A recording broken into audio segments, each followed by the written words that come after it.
Police raided a massive Jhandi Munda gambling operation running under the guise of the religious Charak Mela at Telemura Maiganga. During the raid, Telemura police seized cash and gambling equipment and detained 2 individuals. SI Sumitra Debarma urged public cooperation to eradicate such social events.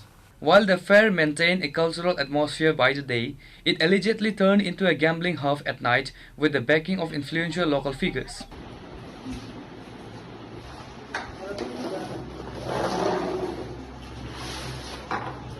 আজকে একটা মেলা ছিল তেলিয়ামুড়া মাইগঙ্গা এলাকায়।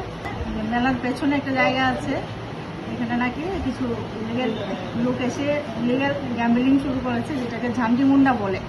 তো সেই আমরা আরও staff নিয়ে ওই জায়গায় পৌঁছি এবং রেড করি।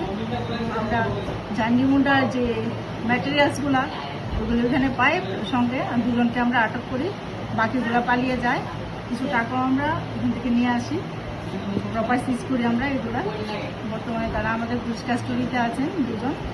অ্যাকচুয়ালি এই ব্যাপারে আমি তেলিয়ামুড়া যে মাইগঙ্গা হোক আর যে কোনো জায়গায় হোক এলাকাবাসীকেও অনুরোধ করব যে এলাকাবাসীরাও যেন আমাদেরকে সহযোগিতা করে এবং খবরাখবর দিয়ে দেয়, এই ধরনের কাজ যাতে না হয়।